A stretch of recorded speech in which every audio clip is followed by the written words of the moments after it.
Welcome to USA Global TV and Radio, where our mission is to provide education, entertainment, hope, and inspiration. USA Global TV and Radio connects you with experts and audiences all around the world every single day to help you succeed in business and to live a richer life. Visit us at usaglobaltv.com to learn about career and life-changing training and mentoring programs like the Listening Mentor. Subscribe to our newsletter to stay informed about our special programs and offers. Discover how you can become a guest on one of our shows or a host or producer of a USA Global TV and Radio show of your very own. That's USA Global TV and Radio, where the doctor is always in.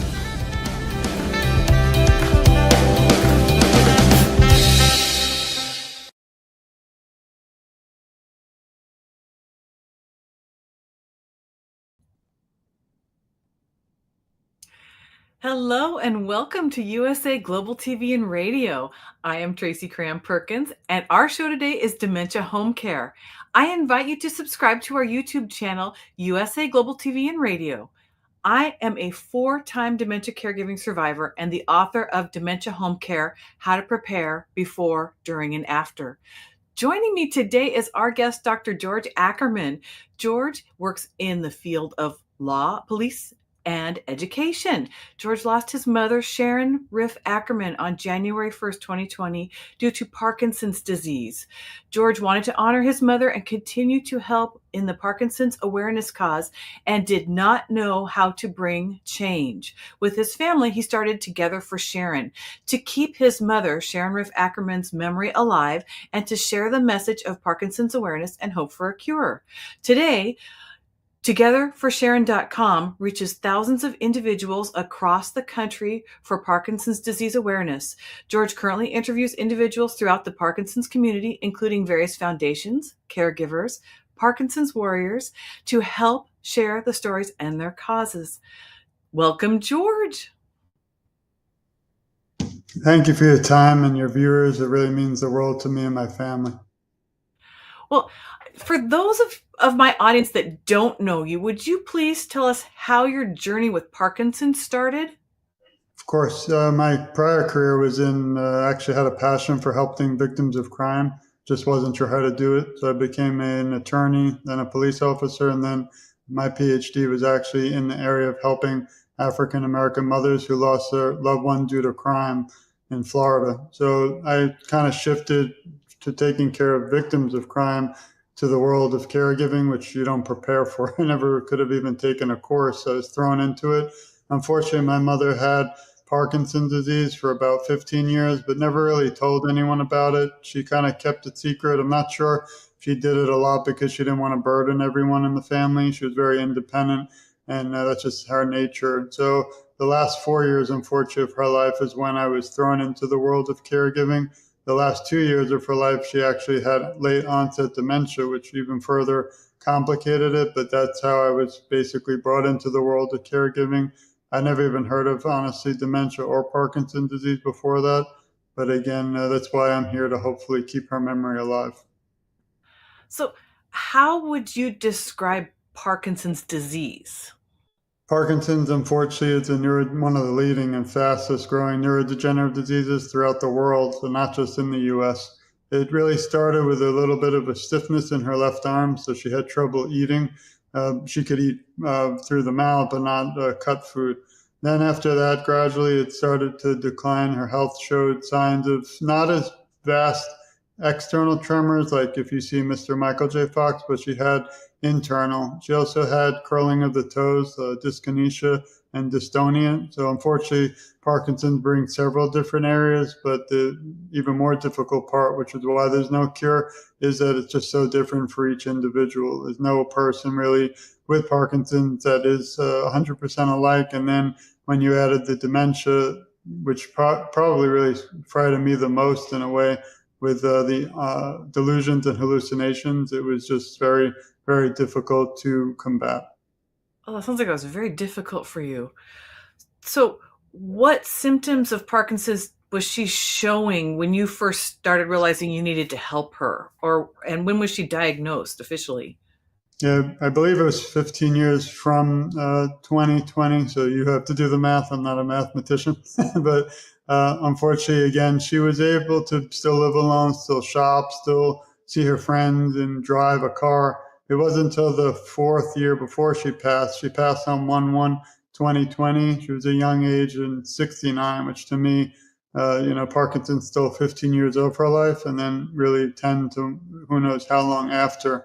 So it's just a terrible disease, but it affected how she was able to even function in life. Her speaking kind of started to get more whispering. She had her diet. She had a good diet, but the last year of her life, she went from very healthy to gradually declining in health, which was also very frightening. So as you can see, there's just very, very, very different delineations or signs, but really, again, the first one I ever saw was the trouble with the left arm stiffness, and it wasn't really a cause or for alarm until the fourth year before she passed, when she actually went to do a study, because we tried everything. We tried 10 to 15 doctors. We just didn't want to give up because we wanted a cure. Unfortunately, even today, we're sitting here on 3/19/2024, there's still no cure. But she went for a special program, and I'm not sure if they drastically changed her medicines, but that was the night she came home, and I was called to her house at 4 a.m., and I found her moving her furniture out of her home in fear that Nazis might be inside. And that's where I think the dementia really took over. And that wasn't even that was scary, but the frightening part came when I brought her to the hospital and they said we saved her life. But I went back to her home to pick up some clothes, and surrounding our home, which we use Post-it notes to write reminders, she actually had them surrounding her room, almost like a horror movie. And on each note said animals and people, like family members' names, who were no longer alive. And it was really, that's when it just dropped my stomach. And I really didn't know what to do, how to handle it. But that's the night my journey began as her caregiver. So, okay, you obviously didn't do this by yourself. You said you had other family members. How did you and your family come together to help your mom? Yeah, I had a great support from my wife. Unfortunately, I really was the only one taking care of her. She was a single mother. She lived alone, divorced. There really wasn't anyone else. I have a brother, but he wasn't able to care for her like I was. My father and my mother were divorced. He was in another state, so he couldn't really physically help. So I had to really take a lot of the brunt and the caregiving on myself. What I did do was hire staff, which was very expensive. We spent about $12,000 a month the last few years of her life because we swore to her that we wouldn't put her in a home. And I just wanted to keep her at home so I can kind of keep an eye on her and make sure that, she was comfortable. So that was my major focus, is that even though through the pain and the fight, she was still able to be a little bit comfortable and know that she's being taken care of, not just by strangers, but also by me and her family. She loved to see her grandkids. She has 3 grandkids. My favorite time was Sundays when they would all sit in the backyard and blow bubbles. And even today, when I walk by the backyard and don't see that, I think of Parkinson's, dementia, and how so many others are affected today. So, okay, in her day-to-day care, what sort of things were you doing for her?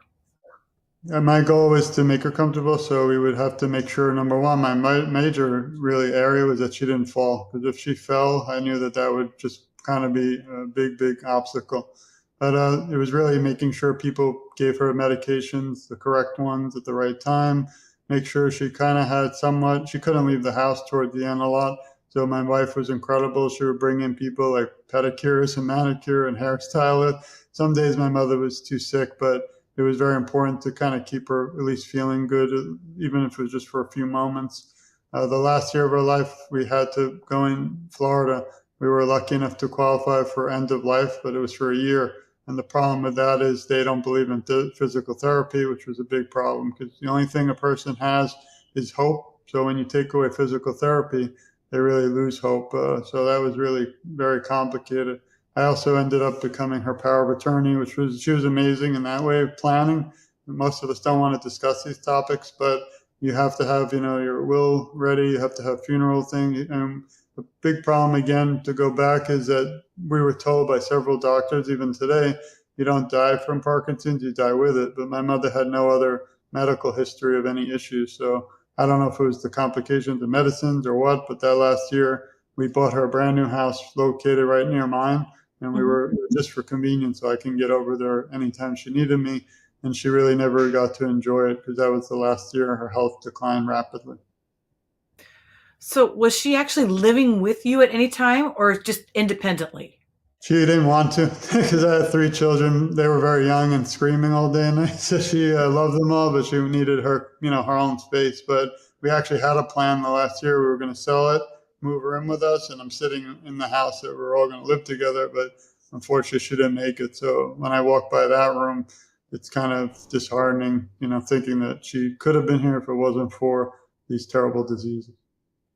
I am so sorry. So, what are you doing now to raise awareness for Parkinson's? No, I appreciate that question. Actually, my book is coming out. I love your book and your topic because I do think I'm looking forward to still talking it beyond this because I don't believe this talk today is just about an hour and goodbye. This is a conversation that's very important to continue on. Also, again, I want to thank you and your station and all your viewers for giving me the opportunity today because if we even reach one person to make them aware of Parkinson's, then we've changed the world. I started www.togetherforsharon, it's all spelled out, .com, in memory of my mother. So I thought maybe 50 people would see it. We started it on right after she passed on 1/1/2020. There's a little spot where there's a counter, and I just happened to look the other day, and we've had over 30,000 people visit. It's really meant the world to me. My goal now is the focus has shifted. My book that's coming out is in memory of my mother. It's my journey and hers, but from my journey from caregiver to advocate, which is where I'm at today. I'm actually going to be at the Michael J. Fox Foundation event this Saturday. Next month is a big month for Parkinson's. I believe it's Parkinson's Awareness Month every day because until there's a cure, it doesn't stop. I don't stop. I always say Parkinson's disease doesn't take a break, so why should I? But next month, according to the world, it's Parkinson's Disease Awareness Month. So actually, I'll be walking with several organizations. I'll be out there. I don't do a lot of live things just because I have my own issues with medical things and also work. So I'm just excited for this month coming, and my book should be out in April. And, I'm looking forward to that. I usually come on shows and say I don't want anything, which is true. The only thing I want is a cure for Parkinson's. I've become really like family and made so many friends throughout the community who's opened their arms. But I'm actually excited to announce, too, I'm actually starting my second book before the first one's even out. And it's not because I wanted to write. I just felt that there's a very important field out there. I don't have Parkinson's, and I'm no longer a person with a loved one caregiving with Parkinson's. But there are so many people, millions like me, who really I feel are forgotten. there's a lot of things out there, support groups for people who have Parkinson's and people caregiving for Parkinson's, but nothing for someone like me who lost a loved one due to Parkinson's. And that book is going to be dedicated to them. And really the trials and tribulations of the world, the social media. I use social media, thankfully, for reaching out, but you always get 1% who's kind of crazy. I'm sure you might have even noticed that, but I've had the honor that last year in 2023, togetherforsharon.com was out there.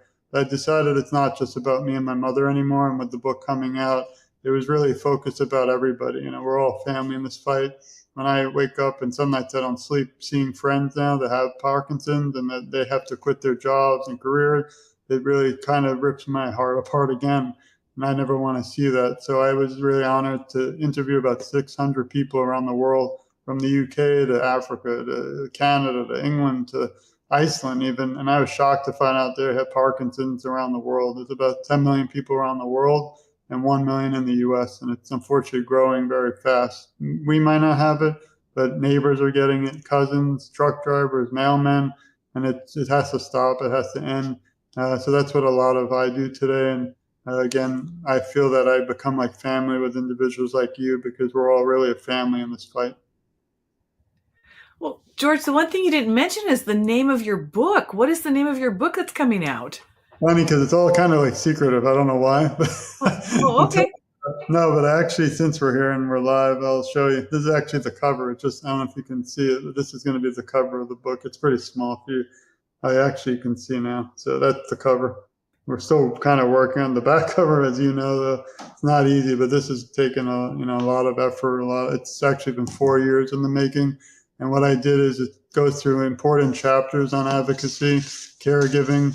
It also, and it's not going to be an easy read. Some people might not want to, but it's going to take you into the good, the bad, and the ugly of Parkinson's and also dementia. It's also going to cover, unfortunately, the last year of my mother's life, which was really excruciating for me. And what I did is I kept a journal that year, in 1999, the whole year, just wrote a few notes, and they're weaved throughout the book, and it's going to tell you how I felt that moment. So whether I was sad, angry, grief, frustrating, wanted to give up and quit, but I just had to keep fighting on, because I do feel my mother sacrificed a lot in her life so that I could be the man I am today, and I wouldn't be where I'm at as successful if it wasn't for her. And I swore that when she needed me, that I'd be right by her side. And at least I was able to do that, but I do still grieve every day. And being here with you today actually helps me a lot. So I'm going to keep thanking you, because, again, it means the world to me. Oh, George, thank you. And grief never goes away. We just learned how to live with it. That's the sad part about grief. But what I want to know is, you've got Together for Sharon, and now you said you've got 30,000 people that have looked at it. What has been some of your favorite feedback that you've received that you've helped people? That's a great question. One individual was kind of funny. They wrote me out of nowhere and said, I was on your website reading interviews for 10 hours. So I wrote back, thank you, but I don't want you to spend all day there. But the nice thing is, every morning I wake up, and if you went to togetherforsharon.com, even right now, there's a new journey that'll pop up. And every day that I see another journey of another individual fighting this disease, that's really what keeps me, going and motivated to keep fighting. So today, even here, if you look at Together for Sharon, this is an individual who's, her name's Dominique, and she has an organization called Yoga for Parkinson's. So there's really credible people around the world that we just aren't aware of, unfortunately, still fighting for a cure. And those are the things that really still motivate me and help me to not want to ever stop this fight until we have a cure. Wow. That has to make you feel good, though. I mean, just to know that you're actually helping people. Yeah, there's always positives. There's also, like I said in my next book, some negatives, because it's actually shocking, but we don't have the time. But I actually started out the day my mother passed trying to find resources for myself, and I just couldn't. They're all scattered, and maybe they weren't out there. So I put them all together for Sharon completely free. We don't accept donations. We don't want money. We just want a cure. You can donate to other organizations in memory of my mother on our site, but those are actually the organizations like American Parkinson's Disease Association. They're their website. They just have my mother's photo, which is nice because I get to stay out of all that. But even starting out, when I first started, I have a horror story that I'm writing about, and I put a post up just saying I'm looking for support. And I actually had someone think that I'm not real. My mother didn't pass away. And there's really a dark side, unfortunately, of social media, and that's something I really want to bring out. But what I do want to show is there's always positive in the darkness and the light. And that was that person and this wacky people didn't deter me. You have to keep fighting no matter what, because you're going to meet 99.9% of incredible people, and then the one or minor one that is not can't stop you. And like I always say, until we find a cure, nothing will ever stop me. And unfortunately, sometimes I'm even sacrificing my own health and family time, but that means, like you said, the world to me, that others don't have to go through what my mother or my family has.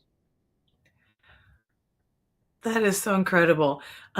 Now, my next question for you is, what are some of your favorite memories when you were caring for your mom, the things that kept you going?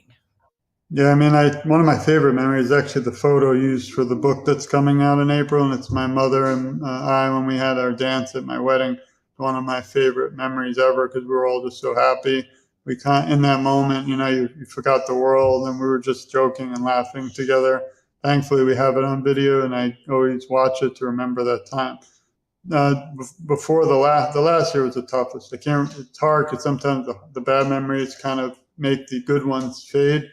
So I try hard not to allow that. But some of the better moments, again, were when my mother was with her grandkids, three of them. She was always much happier then. We love music, so I had a rare opportunity to play. I've been playing guitar for 25 years because of my mother, because one day there was a snowstorm in New York when I was a child. I was bored. She said, "Why don't I get you lessons?" So I learned how to play it because of her. And as a child, she always used to bring me to Broadway. We're from New York, and we used to see all the shows. I love Broadway, and one of her favorite songs was Memories from Cats, the Broadway show. And we went to see that as a child. And unfortunately, my mother got very sick, but we tried music therapy.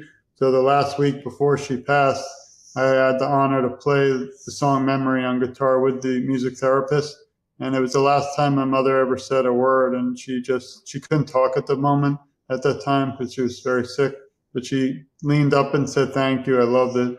And we actually caught the whole thing on video. She's not in the video, obviously, but it's all, if you go to Together for Sharon and scroll to the bottom, it's getting too much on my website, but if you find it, it's on the bottom, and you'll hear us playing Memory for her. And that's one memory for me that I'll never forget. And even though she was struggling, at least for that moment, she was able to enjoy one last time one of her favorite memories and songs together.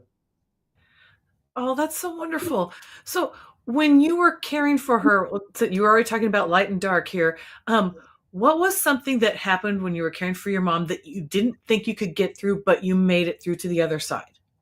I think the worst part was not when she asked me what's going to happen, what's the future. Because again, the doctor said you don't die from Parkinson's, you die with it. My mother was to me, young is 69. That's very young. I mean, maybe 85 is like a normal, like, at least for me, I hope, but age span. But 69 was not enough time. We had a lot more to do, holidays and things, and the kids growing up, birthdays. And then the main thing is really not being able, like I always make a list. I'm one of those planners. You make a list, you try hard to keep planning, and you knock off each thing on your list to make sure you've accomplished them. Well, one list was to have a cure, and that was one thing. I still feel in a way we failed, but I'm not alone. There's millions of people also who unfortunately weren't still here when we do finally find a cure. But really, the number one response to that is not being able to answer my mother when she said, "What's going to happen?" Well, that makes sense. That makes sense. So, oh, excuse me. How did you end up deciding not to take money to keep your website going, but to support other organizations? Yeah, I mean, a lot of people, unfortunately, goal is to kind of make money, which is nothing bad about it. Maybe with the book I will, I don't know. I mean, I spent a lot on editing and editors, so honestly, I don't think I'll ever make it back. But I think that there's certain people and stories and journeys like my mother's that need to be out there. And we've donated over $17,000 of our own family money to different organizations like the Parkinson's Foundation, the Michael J. Fox Foundation, Drive Toward a Cure, and Power Over Parkinson's, just so that people understand and are aware that they're out there fighting trying to raise awareness. But I just decided we used to have their bands. It says in memory of Sharon for Parkinson's awareness, and we passed these out completely free. When my mother passed, quick story, I like to give some. We didn't expect to have a funeral. At 60, we didn't know that was going to be the outcome. So we decided, why don't we make some bands for 10 people that might show up at the funeral just to remember my mother. And I was shocked that over like 60 people showed, and we gave them, and that was the end of it. I thought that was it. So my brother-in-law, he sent a picture, and it was just his like arm with the band, but not his face, like kind of private, which all of a sudden, for some reason, it just sparked in my mind. Why don't I start wearing it and take my face? Because people like privacy. They don't want to be on the internet sometimes, but they don't mind if their arm is. So we would start going around everywhere, from Disney World to down the block on the beach, and just showing pictures of the band in memory of my mother for awareness. And I don't know what happened, but it went viral, and people were asking for them. We sent them all completely for free, and even celebrities were wearing them. I don't know if you know Willie Geist from Good Morning America, I believe. One of the big, his wife was running with it on, and it just kind of went out of control. It was amazing. So that kind of inspired me to just keep fighting for free, volunteer, and I think it means more in a way. I had to, that'll answer your question. I had to stop doing that. We do hand them out when we're at live events, but I had to stop because it was costing like thousands and thousands, because people at like UK and things wanted, and I felt bad because that was even more postage. I couldn't figure out a lot of the technicalities, but I knew it was like a stepping stone from that to the website to the interviews. We're going to be releasing 4 books very soon of all the interviews I've done. So that's going to be important, because then those journeys will all be out there. So that's really why I wanted to do it for free, and I probably would never change that. But it's a lot of sacrifice with time, money, and even these books, like it's not easy to just. It's not like you could just come up with the idea, right? It takes years. So let's change the tone for a little bit. You also are keeping track of what the national plan is for Parkinson's disease. Can you elaborate on that for a little bit? I appreciate you bringing that up. That's actually history. Unfortunately, in the United States, we've had nothing. It's sad. I mean, they have for obviously other diseases, which I'm glad they have, but for some reason, I don't know if the word neglect or awareness or lack of, we've never had any laws or through the government in the United States in history. And thankfully, December of 2023, the House of Representatives unanimously, with incredible support, passed the National Plan to End Parkinson's Disease, and that was spearheaded by the Michael J. Fox Foundation. Now it's going to go to the Senate. So if you're in the U.S., please reach out to your senators. You can literally write to them, call them, do both. Today's even election day in the U.S., so voting today, but once it hits the Senate, we need everybody to approve it. If they approve it, then it goes to the president, and it'll be in law. The national plan is going to change the world for those who are diagnosed, hopefully fund some of their medications, which is very important. It'll also help awareness. It'll help reach areas that aren't getting attention. It'll also help caregivers, and I hope someday help those like me also grieve who lost a loved one due to Parkinson's. But it's going to really be part of history, and this is the first time since we're alive that you can actually play a role. In the future, years from now, I'll probably do a podcast, but we might not be able to say that. And it's just an incredible opportunity that I've been able to even speak on behalf of the whole entire plan and had a say in it. And I'm just waiting, hopefully this year or next, for it to become law. You had mentioned medications. So are there new medications coming out? Are there effective medications now for Parkinson's? What do you know about that? My biggest concern with medications is not even, not even just getting the medication, but you have to make sure the person is taking it or the caregiver at the right amount, the right time. I honestly don't even know if that was done properly. With my mother, we had people giving it. They kept journals, but even today, I'm kind of second guessing if they did it right. Carba and levodopa are one of the most famous ones. It's more for movement, to control, movement. Unfortunately, I'm not a medical doctor. I'm a PhD in criminal justice. So I always say, see your local movement specialist, neurology. So that's definitely the number one step, but they are obviously trying to innovate and bring more change. Unfortunately, there's no pill to have a cure yet. a lot of Parkinson's, they don't even have the right, they don't have a test. So if you go to a doctor, they'll do blood work, they'll do tests for other illnesses and diseases, and then they'll rule out those and then say you have Parkinson's. So we have a lot of problems still with misdiagnosis, people not getting diagnosed early enough, and also people with Parkinsonians, which are similar types of outcomes, but not Parkinson's. So it's very, not dangerous, but very touchy world that I don't want to touch on. And I'm not, again, the best with the medicines I was able to, give them. I actually didn't do a lot of that. We had nurses come in the last year who took care of it. I don't want to, get involved because I don't want to do the wrong thing. But one other area that you had mentioned earlier, what we're trying to do too, and it's hard, but if you see this as we just created this. I don't know if you can see, but I don't even know. It's basically just a mug, and it has my mother's photo, and I didn't make these, and it says Together for Sharon, and they're on our website, but there's a gentleman who I've become very friendly with. He makes t-shirts and mugs, and he has Parkinson's. He lost his career because he was a truck driver, and he loved it, and now he's very big on social media. His name's Stephen Williams, Parkins shirts. So what I'm trying to do, and it's going to take years to think about, is find a place on my website where I can help other people who have Parkinson's gain some help, like money for their medicines, because this is extremely sad to me that right now the government in the U.S. doesn't pay for medicines a lot of the time for Parkinson's patients, and they can't afford it. So if they don't get their medicine, then they can't, live. So I'm really looking into that, and that's one way we can support, and none of it goes to me. It goes directly to his website.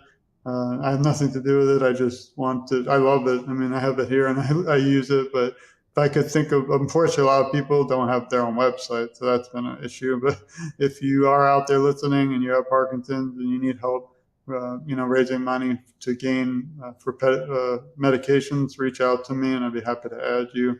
But that's something I'm really like a goal I'm trying to figure out. But like I said, if you don't have a website, I can't just send money. I do everything legal by taxes and the government, so it has to be, all official. Or I'm also a lawyer, thankfully, so you have to follow the law. So are you actually doing fundraisers then, or you're just supporting other people's fundraisers? Yeah, we thought of, even in the next book, I'm going to have a chapter on turning Together for Sharon into a foundation, but I didn't really want to, because there are so many out there, and then you get into the money and collecting. And one thing I did want to do is try to raise money to give scholarships to those who want to go into medical school to study and find a cure, but I don't know if I'll do it, because I kind of like just being me and a website, and that's it. There's no pressure. And, I know a few people who actually had to shut down foundation. You also have to pay a lot of money every year to Florida and the government. So for now, I like to help support other foundations. Again, we're at a lot of events. Next month, I'll be at a walk for the Parkinson's Foundation. We have a table, and I talk about my mother. This Saturday morning, I'll be at the Michael J. Fox event. Next month, for Parkinson's awareness, I'll be at a symposium for the American Parkinson's Disease Association. And then last month, I went to something called the Boca Ballet, but it was a beautiful event where little children are in a ballet with people who have Parkinson's, and it was really beautiful. And then we're flying to New York for something called the Unity Walk, where everyone around the world is welcome. We joined together in Central Park, New York City, April 29th, and we're just going to walk in memory of my mother.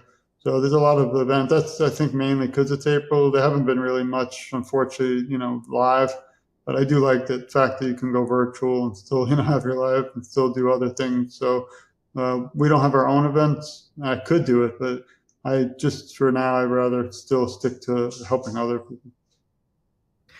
So what are you hoping to achieve with what you're doing?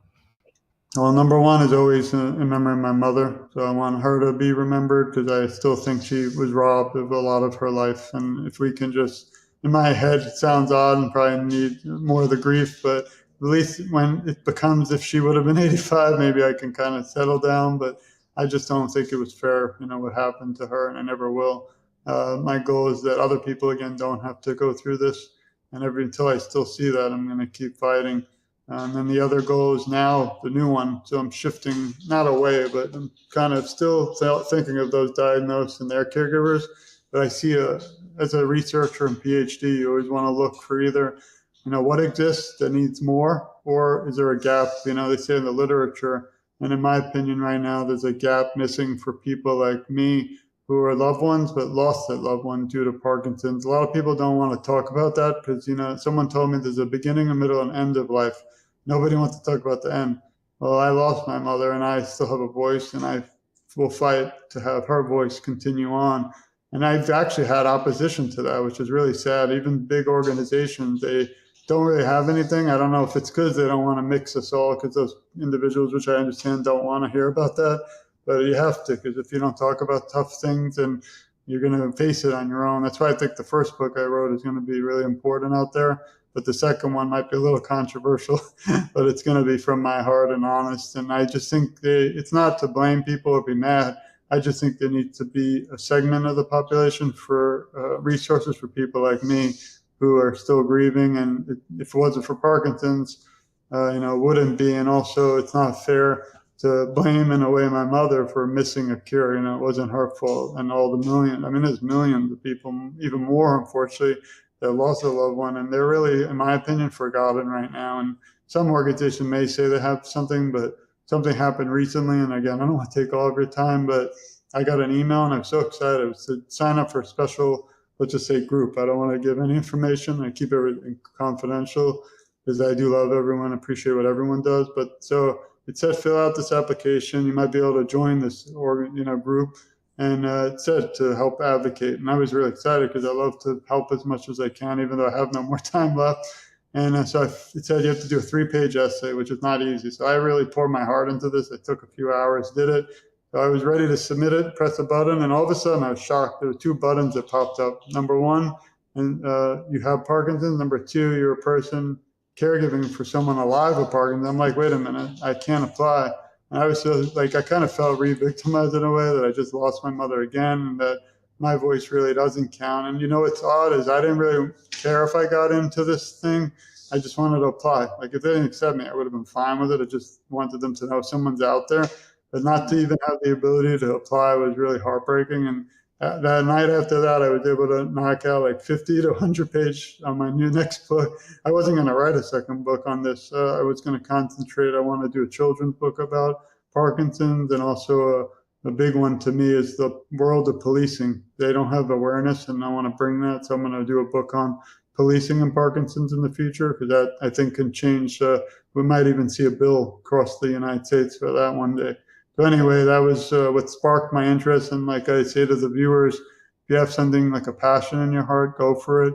Don't let anyone ever, stop you. And you need to have it out there, because you never know how much you can change the world for the better. Oh, that's wonderful. So we have about 3 minutes left. Is there anything else you'd like the audience to know before we wrap up today? No, I really appreciate your time and their time. I feel like we all become family. I do have a little statement I always say, and just something I say at my podcast too, but we love you, we support you, we care a lot about you, and you're never alone. I will advocate with you, and together our voices are so much stronger. And I always say, not in a funny way, but I'm just getting started, even though I've been doing this for some time. But I do feel every morning I wake up, see that other inspiring story, that I re-energize and ready to go fight again. And the last thing is, the only journey that breaks my heart is the one that I'm not aware of. And there's just so many people still out there, even though I've reached 600. If we have 1 million people in the U.S., 10 million around the world, there's just a lot more work to be done. So I really want to thank you and your audience. And I still look forward to learning also about you, because dementia is a very important topic as well. And really just grateful for the time today. So thank you all. Well, George, thank you so much for being on my show today. I really appreciate it. And if there's any last minute thing, we have about less than a minute left. If there's anything else you'd like to get in before we wrap up? Just visit togetherforsharon.com. We don't make any money on it. We don't really want anything back except your support for others who are fighting this battle. And again, it's just a free resource out there you can share. No catch. They always say there's a catch, but there's no catch. And again, we just send our love and thank you. Well, George, thank you so much for joining us today. Thank you. And thank you to our audience for spending time with us. We will be back on April 16th, and our guest will be Sheila Warnock. She is the co-author of Share the Care, How to Organize Group Care to Care for Someone Who is Seriously Ill. Sheila also runs sharethecare.org. In the meantime, you can go over to our YouTube channel at USA Global TV and Radio and look for the Dementia Home Care playlist, where you will find all the past episodes. Thank you to our wonderful Dr. Jacalyn and to Heather today for all of their hard work behind the scenes. And thank you to our sponsors for making this possible. See you next time.